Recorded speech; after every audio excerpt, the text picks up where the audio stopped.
मध्ये स्वतःहून मच्छीमार कृती समिती सामील झालेली नव्हती, परंतु ज्या नवीन 2 इमारती बांधकाम पूर्ण झालेल्या आहेत त्याच्यामध्ये आपण शिफ्टिंग त्यांचं केलेलं आहे। आपण रॅम्पच्या बाबतीमध्ये जे सांगितलं की रॅम्प आणि धक्का तिथं नसल्यामुळे मच्छीमारांना त्रास होतोय, त्या संदर्भामध्ये देखील महानगरपालिकेने निर्णय घेतलेला आहे।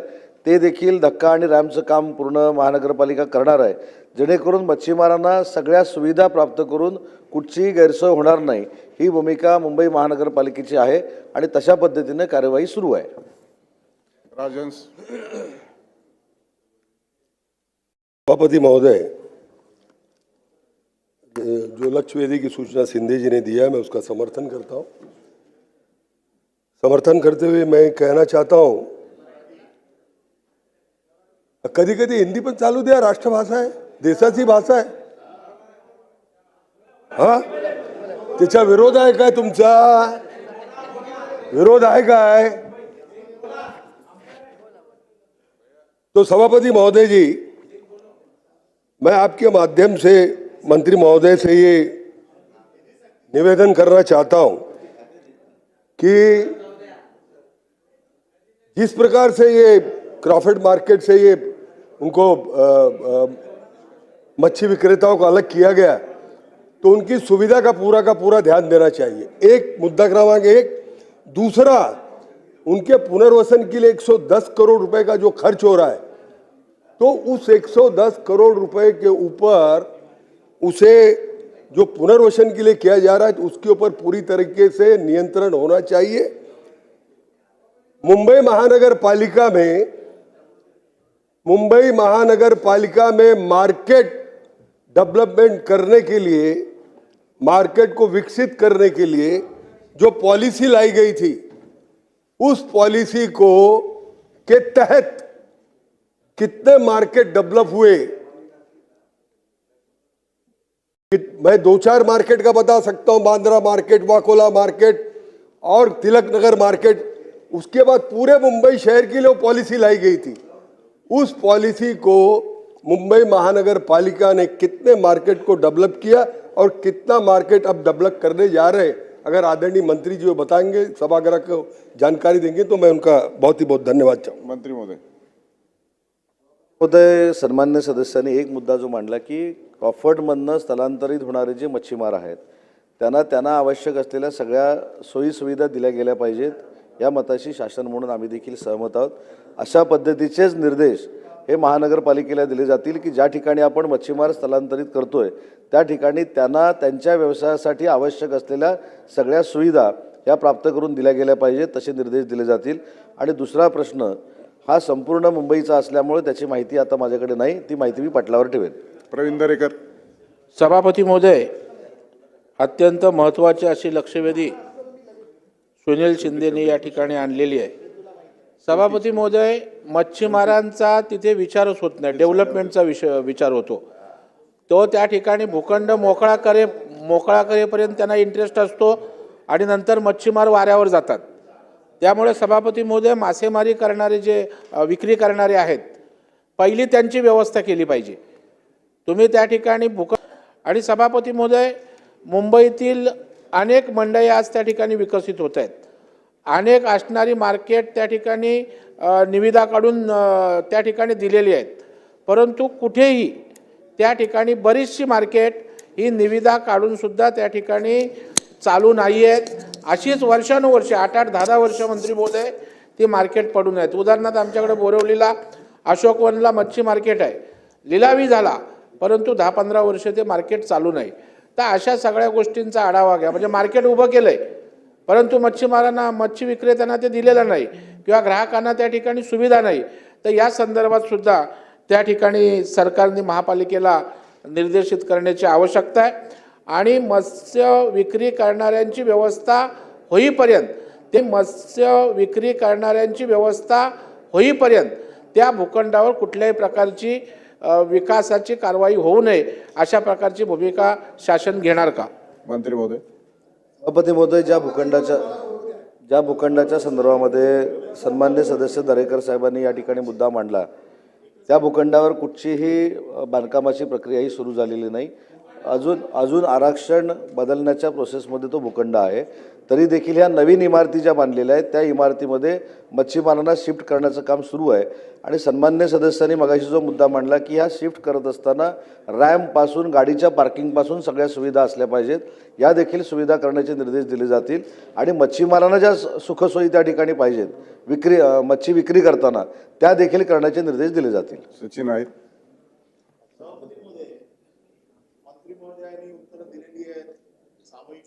म्हणून आम्ही मान्य पण केली वर्षानुवर्ष.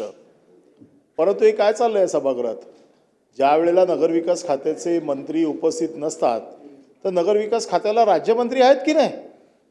या सभागृहामध्ये किंवा आपण जे सगळे नियम जे आहेत त्याच्यामध्ये मंत्री राज्यमंत्र्यांची कार्यप्रणाली लिहिलेली आहे. आणि राज्यमंत्री जर उपस्थित असतील आणि त्यांना उत्तर देणार नसतील तर या राज्यमंत्र्यांचा आवाज दाबण्याचा किंवा त्यांचा आवाज उठूच न देण्याचा काय प्रयत्न आहे का. आणि हे आम्ही आपल्याकडे वारंवार आम्ही मागणी करतो. आम्ही बिझनेस ॲडव्हायझरी कमिटीमध्ये मागणी केली की ज्या वेळेला मंत्री नसतात, आम्ही समजू शकतो उपमुख्यमंत्री आहे, त्यांच्याकडे कारभार आहे, मोठा कारभार आहे, त्यांना बाहेर जावं लागतं, पण अशा वेळेला वरच्या सभागृहात राज्यमंत्र्यांनी उपस्थित उत्तरं देणं अपेक्षित आहे. हे प्रत्येक वेळेला आतापर्यंत हे आम्ही मान्य केलं. नाहीतर आपण आम्हाला सांगा की राज्यमंत्री उत्तर देणार नाहीत म्हणून. आणि राज्यमंत्र्यांची काही कुवत नाही आहे का, त्यांना काय कमी समजता काय, आणि महिला आहेत म्हणून असं करताय का. खाली राज्य दोन्ही नसतात. वरच्या सभागृहाची रचनाच याच्यासाठी केलेली आहे की खाली जर मंत्री असेल तर वरती राज्यमंत्र्यांनी उत्तर द्यावं. आजपर्यंत या सभागृहात राज्यमंत्र्यांनी उत्तर दिलेलं नाही. आम्हाला या बाबतीत आपलं रुलिंग पाहिजे की राज्यमंत्री या सभागृहात येणार का आणि ते आमच्या प्रश्नाला उत्तर देणार का, की हे असंच चालत राहणार. हे कुठल्या अधिकारात उत्तर देत आहेत. आपल्या विधिमंडळाने सर्क्युलर काढलंय का आणि आम्हाला त्याची कॉपी दिली आहे का की नगर विकास खात्याची उत्तरं उद्योगमंत्री देतील म्हणून. हे विधिमंडळापुरतं आम्ही केव्हा मान्य केलं होतं, ज्यावेळेला राज्यमंत्री नव्हते त्यावेळेला आम्ही मान्य केलं होतं की सामूहिक जबाबदारी. नाही तर मग सामूहिक जबाबदारी म्हणून कुठल्याही मंत्र्याला आम्ही कुठलाही प्रश्न विचारायची आपण अनुमती द्यावी. आपण सभागृहाच्या नियमाचे पालन होतंय की नाही हे बघणं आपली जबाबदारी आहे. आम्ही त्यांना प्रश्न विचारायचंच नाहीये. आम्ही प्रश्न आपल्याला विचारतोय. आणि तशी जर कॉपी दिलेली असेल तर हा राज्यमंत्र्यांचा अपमान आहे की नाही हे मुख्यमंत्र्यांनी येऊन सभागृहात सांगितलं पाहिजे. मुख्यमंत्र्यांकडे ही जबाबदारी अधिवेशन चालवायची आणि आपण त्याचे एक्झिक्युटर आहात की हे सभागृह व्यवस्थित चालवण्याची. एक एक्झिक्युटर तर आपण देतच नाही आहेत.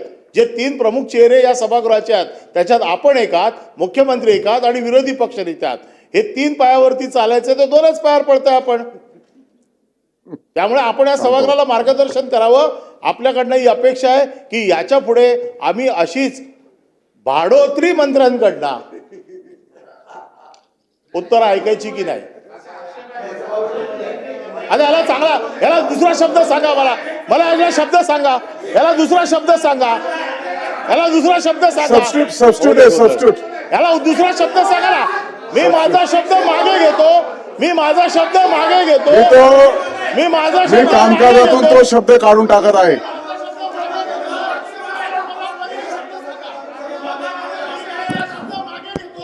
शब्द मागे घेतलेला आहे आणि मी देखील कामकाजातून काढून टाकलेला आहे. आपण जरा बसा.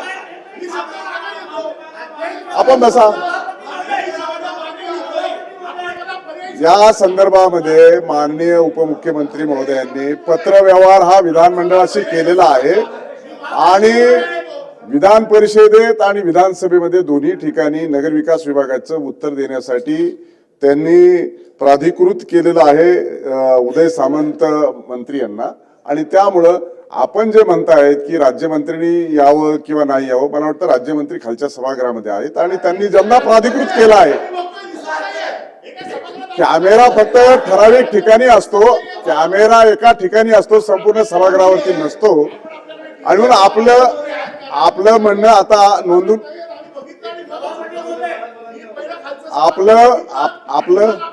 आपलं म्हणणं नोंदवून घेतलेलं आहे. तरी आपण सांगताय हे खरं समजून मी पडताळणी करतो. आता आपण पुढे जाऊया. बसा. मंत्री महोदय बोलतायत. घेतलाय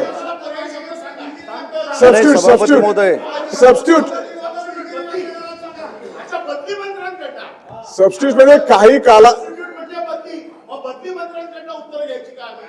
काळापुरते प्राधिकृत केले. सभापती महोदय, जसं सभापती महोदय, राज्यमंत्री महोदयांना मला बोलू दे ना.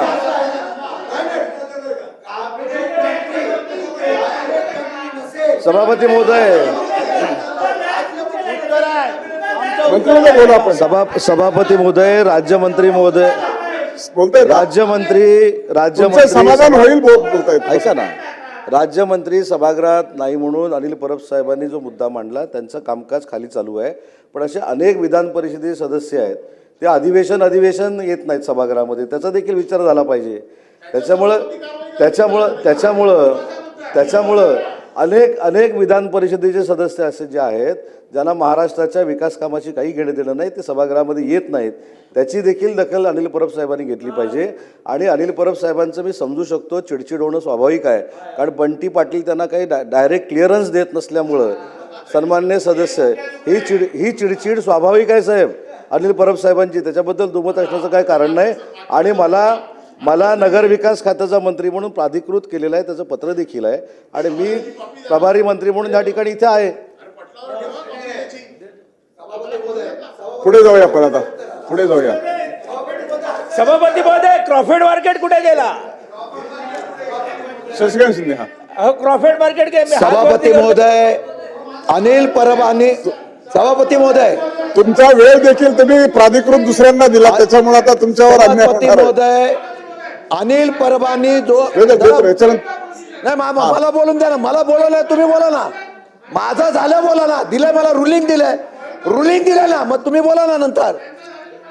सभापती महोदय, या सभागृहाला मगाशी सभापतीचा अधिकार म्हणून परंपरा याच्यावर चर्चा झाली, आम्ही समर्थन दिलं. सभापती महोदय, आता तुमचं रुलिंग आम्हाला आवश्यक आहे. आता विषय एवढाच आहे की गेल्या अनेक वर्षापासून या सभागृहामध्ये कामकाज चालतं. हे कामकाज चालत असताना संबंधित खात्याचे मंत्री आणि राज्यमंत्री ही नियुक्ती आहे.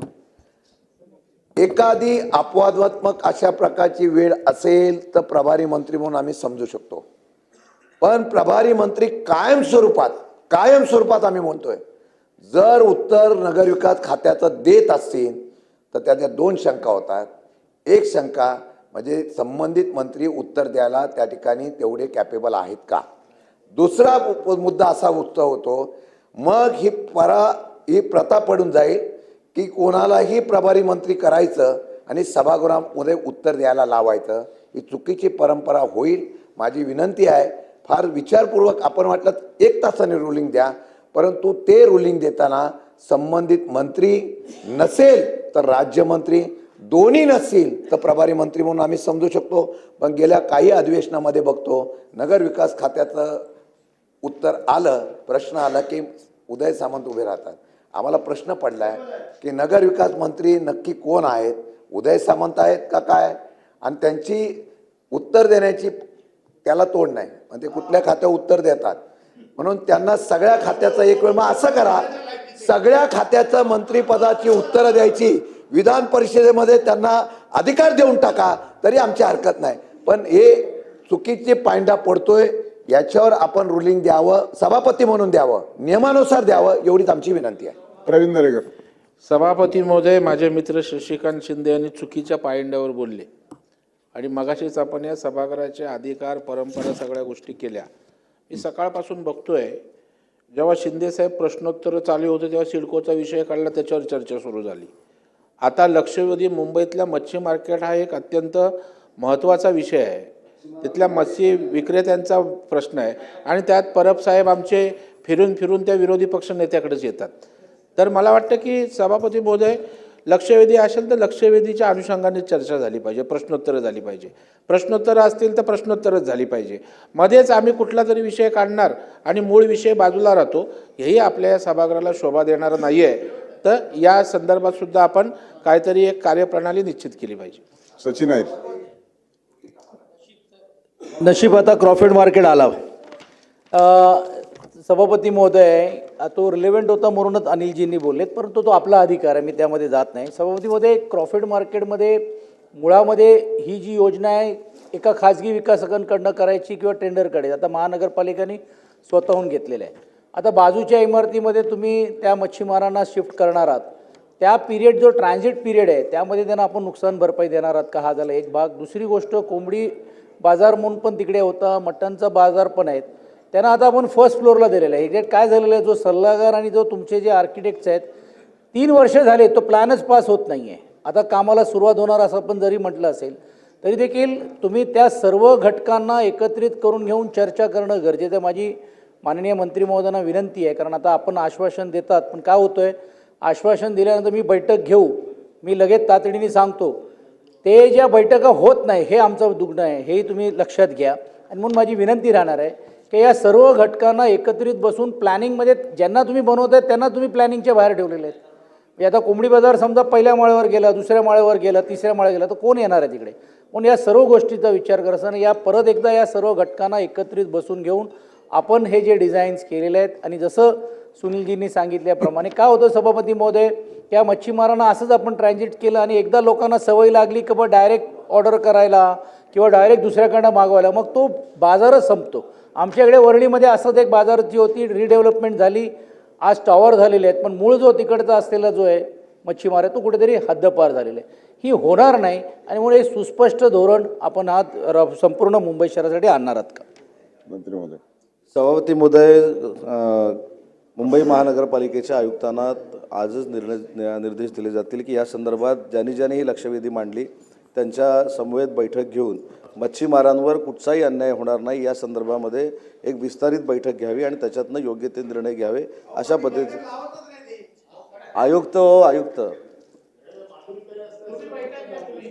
आयुक्तांना निर्देश दिले जातील. प्रसादला एवढंच सचिन नायरजी एवढंच सांगतो, नाही, मच्छीमार असल्यामुळे नाही तर परत तुम्ही हरकत माहिती करणार. आमचे मंत्री महोदय उदय सामंतजी देत आहेत, पण आपली जी चिंता आहे की बाबा मच्छीमारांबद्दल होणार उद्या विकास त्यांना कुठेच चालेल, ह्याच्या बाबतीमध्ये गेल्या 2 महिन्या अगोदरच आयुक्त आणि मी स्वतः मत्स्य व्यवसाय मंत्री म्हणून मी स्वतः BMCच्या कार्यालयामध्ये सभापती महोदय गेलेलो. मच्छीमारांसमोर आम्ही तो पूर्ण प्लॅन दाखवला की नेमकं काय प्लॅन होणार आहे, कुठे त्यांना शिफ्ट करणार आहे, कसं, त्यांच्या सूचना त्याच्यामध्ये